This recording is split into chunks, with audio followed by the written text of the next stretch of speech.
or Lala Key. And I'm joined by my co-queens, Athena, Dr. Alicia, Linda, and Tiara. So, Tiara, I got a question for you now, because you're in film. So, with this being said, and we know that Shawnee has with the reality TV thing, and then she went ahead and they did the power couple thing when they got married. Do you feel that people who are in the media field like this feel that they're obligated to share certain parts of their lives as a reality story? Oh, I'm sorry. I was muted again. They're not obligated. You're not obligated to share anything that you don't want to share. But I think that what is a common thread in TV is people are looking for ways to monetize their brand, the quickest ways to monetize a brand and create a brand. So if that means being a little toxic sometimes, I remember sometimes I would be sitting with someone and doing an interview with someone and they would say, honey, what do you need to hear? Because I just want to give you what you need to hear so I can sell these t-shirts on Instagram. Like it was all about building a brand and being famous rather than actually wanting to really tell a story. So that's ultimately why I stopped working in reality TV, because I felt like I was contributing to a narrative that wasn't worth it. Mm, mm. Athena, is that something that you would be open to in a marriage? I mean, the reason I ask this question, guys, is because we're all here for a reason, right? We all love social media. We all love live video. We all love talking about the hot topics or educating our viewers on what we do. So why not for us, would this not be an additional step to add more to our brand? So Athena, with you, is this something that you would like to build with a partner, or do you want to keep this part separate in your life? As far as what, being a power couple or sharing businesses and things together? Sharing businesses like in the open, like a reality setting. Woo! Well, you know what? I don't know who might be watching, so I will never say never. So let me put that out. Let me put that out there. But for me, back to what I was saying earlier about the whole power couple thing and that whole visibility and the dangers of that being that your relationship just completely becomes about business and the love aspect may or may not be there. There has been situations where I've dated men who were in the NFL or boxing or in those type of arenas that had money. And I always feel for the women who are wives or girlfriends, because just my little brief little stint, I was just like, whoo, this is not for me. This is not for me, because a lot of the reality of their life is a lot of sadness. A lot of them don't have the respect that they want in those relationships. They're kind of just, for lack of better terms, have to put up with a lot. A lot of them are in therapy on medication just to get through a relationship. And I never wanted a relationship that would put me through anything like that.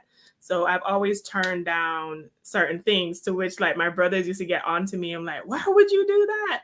And I said, my self-respect is more important. And I just know myself. Like I would need someone who we have great respect for me and understanding, and not just about money. Now, can he be homeless? The answer is no.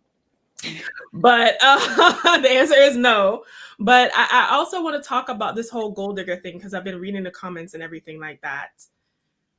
Should a woman be digging for pennies? Like, what do you want? What makes sense in this economy with the inflation? What makes sense? Like, I feel like a lot of people can get upset by that because they're usually, for lack of a better, poor.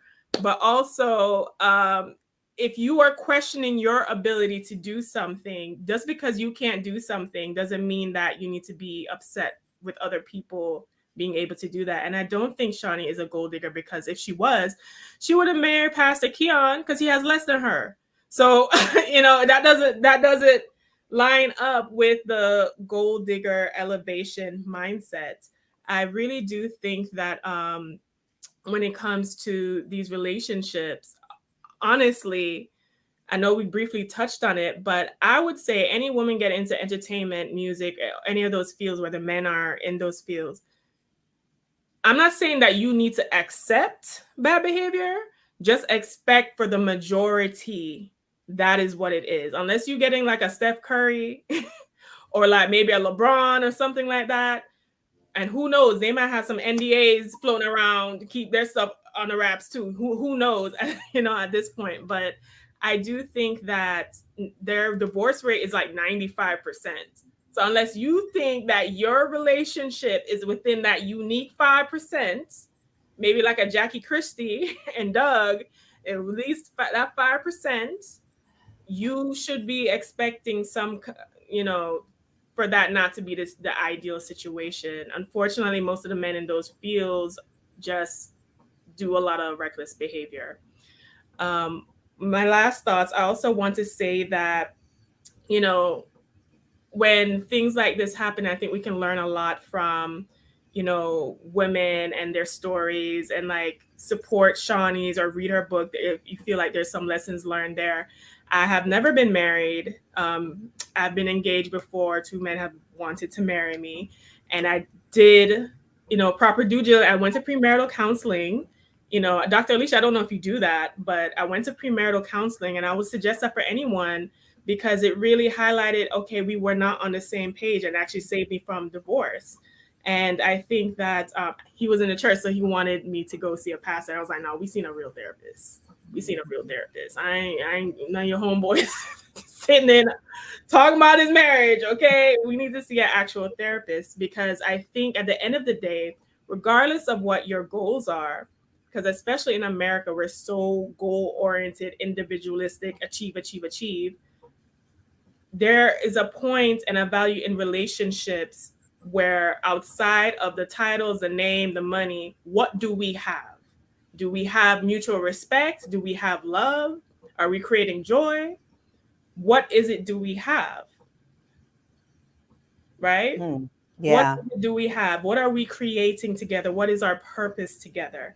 And I think oftentimes that can get lost in the sauce when either one party or both parties are focusing on monetizing their relationships. Mm-hmm. Look at Jeezy. He getting divorced now. And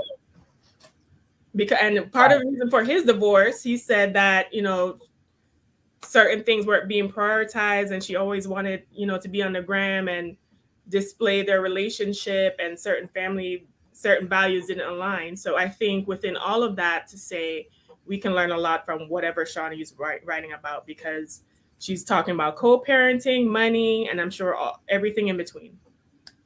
Right, which brings me to this here. I actually downloaded the table of contents for her book, and here is what she has in there.